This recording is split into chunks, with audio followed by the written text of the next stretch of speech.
Bienvenue sur Objectif Trail, le podcast pour aller à la rencontre des gens passionnés par le trail. Salut les trailers! Pour ta récup de la Saint-Élion, j'ai pensé à toi. J'ai trouvé de quoi te ressourcer, voire même de glisser innocemment un petit mot à droite, un petit mot à gauche pour ta liste au Père Noël. Et oui, j'ai profité du salon de la Saint-Élion pour rencontrer quelques auteurs de livres sur notre passion du trail. Tu me pardonneras le bruit de fond, je n'ai pas pu couper le micro du speaker. L'année prochaine, on fera peut-être des discussions sur scène pour que tout le monde en profite en live.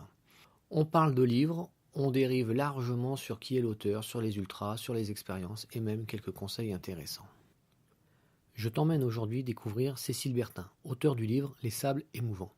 Cécile est la première fille sur le podcast, je crois que je ne lui ai même pas dit. Sa passion pour les aventures d'ultra en milieu chaud, son projet de quête course dans les déserts, 2 ans de travail, j'ai adoré découvrir ces différentes courses dans lesquelles je ne mettrai probablement jamais les pieds tellement je crains la chaleur. Alors, bonne écoute. Bonjour Cécile, je suis avec Cécile Bertin du livre Les Sables émouvants. Peux-tu te présenter ? Alors, donc Cécile Bertin, j'ai 47 ans. Je suis devenue journaliste spécialisée dans le running pour pouvoir finalement vivre ma passion, qui est donc plutôt l'ultra-running et plutôt l'ultra-running sablonneux. C'est là que je me suis découverte en fait quand j'ai commencé l'ultra assez vite et que je suis tombée amoureuse du désert, donc voilà, c'était parti. D'accord, c'est l'ultra, enfin on va dire montagne ou plat, t'en fais un peu mais pas fort. Oui, bah ça, on va dire, oui. J'ai fait comme tout le monde. Donc j'ai commencé, j'ai fait la Saint-Élion, j'ai fait l'aller-retour de la Saint-Élion, la 180. T'étais la première, je crois. Oui, j'étais la première fille en fait. C'était pas voulu, c'était un hasard et on a percuté en fait après coup. En faisant la liste de tous ceux qui l'avaient fait, qui n'avaient jamais eu de femme. Donc c'était plus pour le fun.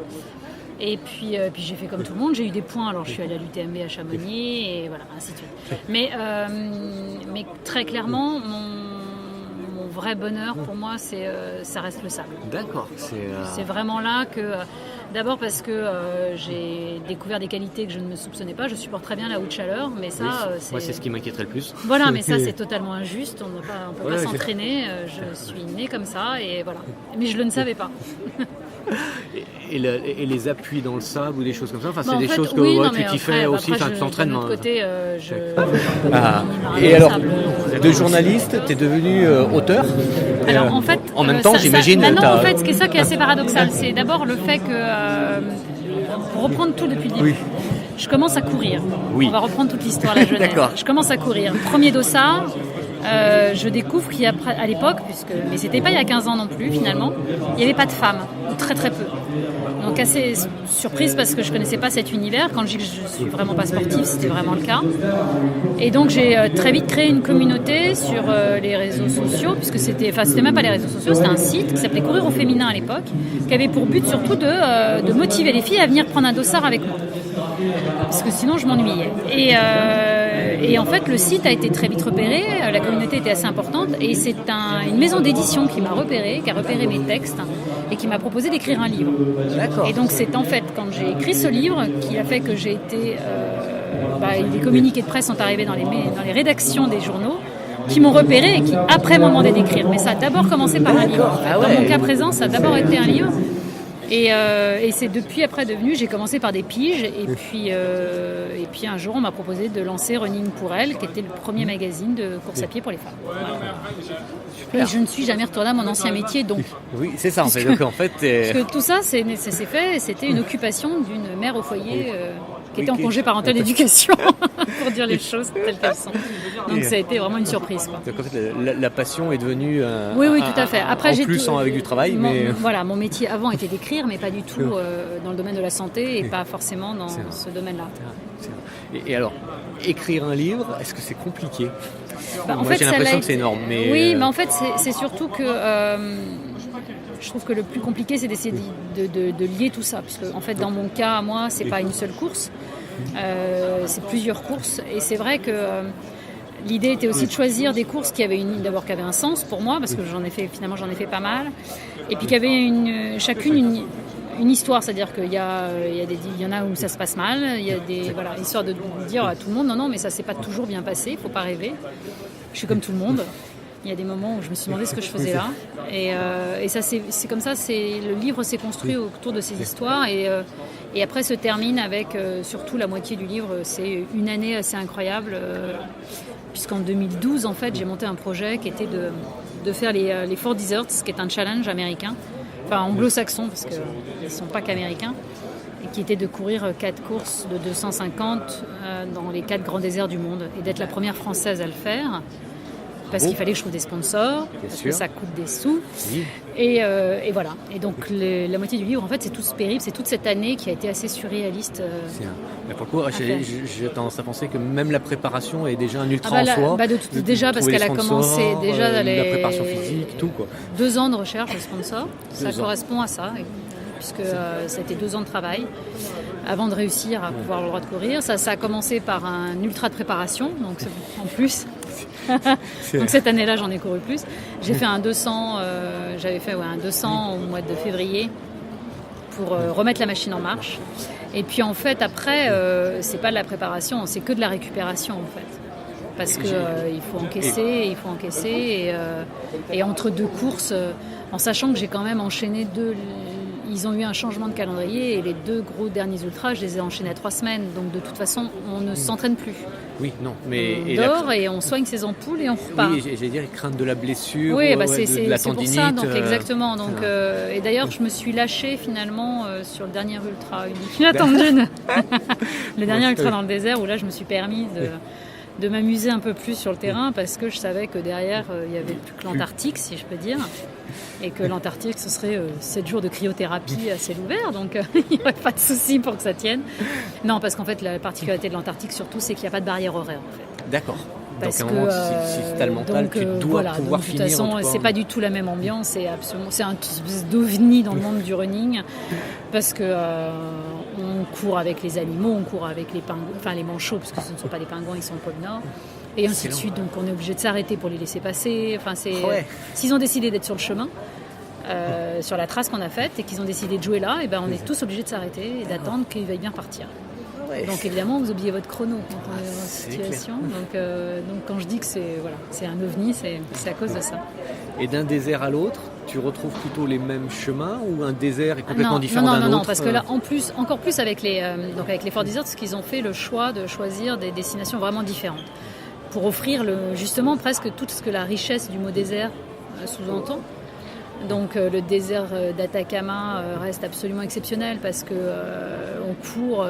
Moi j'ai des souvenirs où je courais, il faisait 50 degrés au sol, ce qui est la plus haute température que j'ai eue dans ma vie d'ultra trailleuse, c'est en Atacama. Et j'avais autour de moi des sommets enneigés, donc c'est assez incroyable à voir. Il y a eu la Gobi, donc là c'est un désert rouge de terre et de cailloux. Et puis le Sahara égyptien, on a été une des tout derniers à courir en Égypte, parce que derrière les événements sont arrivés, et puis depuis ça n'a jamais vraiment redémarré.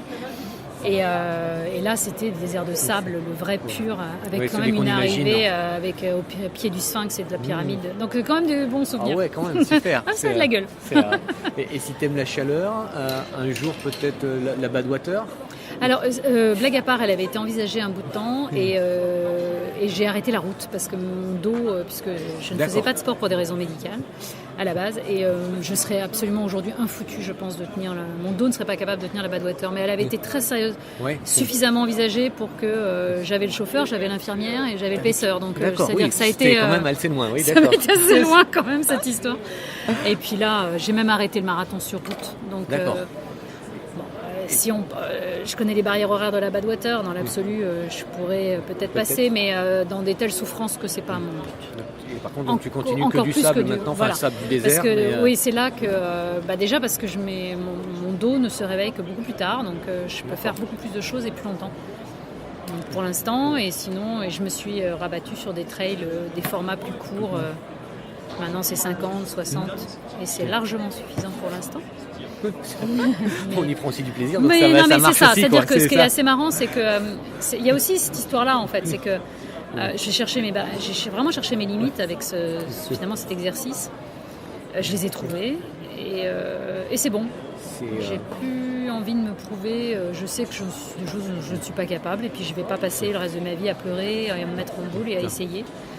Et vraiment aujourd'hui, il n'y a plus que la notion de plaisir et plus de dépassement de soi. Je reconnais que c'est plus mon obsession, quoi. Je pense, alors pour le coup, là c'est un vécu perso, mais je me suis aperçu qu'effectivement moi aussi je suis allé chercher certaines limites. Oui, voilà.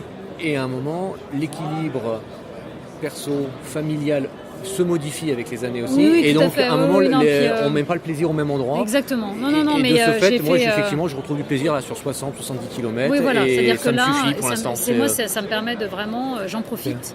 Alors qu'on est tous conscients, si on a goûté à ce genre d'exercice, que passer un certain nombre de kilomètres, on bascule dans vraiment autre chose. J'entendais d'ailleurs, c'était Xavier Thévenin, enfin c'était son entraîneur, c'était son coach Laurent Ardito qui disait ça hier et qui disait que vraiment, mais c'était valable pour les élites comme tout le monde, on bascule dans autre chose, passer 60-70. Bon voilà, pour l'instant j'ai plus envie.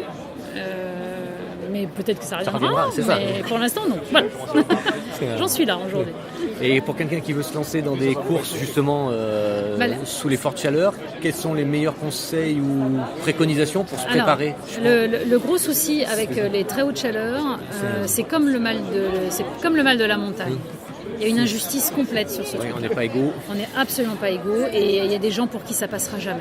D'accord. Donc il ne faut pas se mentir, le côté mettre un tapis de course dans un sauna, comme j'ai vu certains le faire, j'en suis pas convaincue. Mais il y a possibilité vraiment quand même d'aller... il y a beaucoup de courses qui sont organisées à des périodes de l'année qui font que les chaleurs vont quand même être limitées. Justement, la Badwater est faite exprès pour être dans les plus hautes chaleurs de la région. Donc c'est un choix. Il la ferait au mois de décembre. Je suis allée sur le parcours de la Badwater en décembre. Ça passe. Il fait 19, donc il n'y a absolument pas de problème. Donc c'est vraiment, il y a un choix. Et il y a beaucoup de courses dans le désert qui sont organisées à des moments où il va faire 25. Vraiment à 14h, il va faire 30, très très grand maximum. Et là, vous marchez un peu pendant 1 heure le temps que ça passe et vous pouvez redémarrer derrière. Donc vraiment, il ne faut pas se bloquer forcément avec ça. Et il faut prendre le temps de regarder les dates et les températures à ce moment-là. Et se positionner. Et d'essayer à la rigueur en disant je prends un format court mais peut-être avec des fortes chaleurs. Exactement, oui, tout à fait. Non, mais c'est pour ça. Il y a vraiment plein de formats. Les Français, le gros souci avec les Français, c'est que ils en sont restés au Marathon des Sables, point barre. Et avec le sentiment qu'il n'y a que cette course-là qui existe dans le monde. Ce qui n'est absolument pas vrai. Il y a plein de formats qui sont d'abord beaucoup plus accessibles. Il y a des formats où on fait 20 km par jour, 20-30. Il y a des formats où on rentre le soir dans un hôtel ou un minimum, donc on peut avoir des conditions de récupération qui sont optimales et ça permet d'encaisser aussi au départ. Il y a plein de choses qui existent. Il faut juste se pencher un peu sur les calendriers de course et ne pas hésiter à poser des questions après auprès de ceux qui l'ont fait. Ou de lire un livre. Ou de lire un livre, voilà, par exemple. de toute façon. Mais c'est vrai que désert ne veut pas forcément dire très haute chaleur. Je vais donner un exemple, justement, puisque je l'ai vécu, le désert de Gobi où je suis allée, a des températures tout à fait supportables. On a un désert et nous, on avait... j'avais froid le soir, de toute façon. Et il n'y a eu aucun problème de chaleur. D'accord. Il pourrait y avoir d'autres problèmes, on va dire, mais il n'y avait toujours pas des problèmes de chaleur. Il était à une période tout à fait acceptable et pas de souci. Et donc toutes les courses que tu as faites justement dans le désert, il y en a une qui est vraiment plus difficile ou au jour d'aujourd'hui en désert, oui, si. Au niveau désert, pour moi, celle qui restera une des plus dures et une des plus belles, c'est le désert d'Atacama, de toute façon, parce qu'on multipliait les risques. Il y a à la fois l'altitude, la chaleur, le terrain qui variait vraiment d'une étape à l'autre. Donc ça reste aujourd'hui de toute façon le plus technique et pour moi, qui a été le plus dur. Après, ça n'est pas dans le livre, mais après j'ai fait des non-stop. D'accord. Donc un des plus beaux que j'ai pu faire, c'est à Abu Dhabi. La course hélas n'existe plus à mon grand désespoir. Où là on était à 95% de sable pur. Avec les plus hautes dunes du monde. Donc là, c'est très spécial. Et alors, elle n'existe plus non plus. Je ne sais pas, tu l'avais déjà faite, la Libyan Challenge? Ben non, justement, je n'ai jamais pu la faire. Et d'ailleurs, le deuxième chapitre aborde le sujet, puisque c'est la course de remplacement du Libyan, où j'étais plantée à l'aéroport. Voilà. Ah, d'accord. non, j'ai fait partie de ceux qui ont été arrêtés à l'aéroport et qui ne sont jamais en vie. Voilà. Ça restera, pour moi, c'est mon plus gros regret, parce que de la vie de tous mes amis qui l'ont fait, c'est un des plus beaux déserts du monde. C'est ce que j'avais lu, effectivement. Oui, mais bon, là, de toute façon, c'est non seulement pas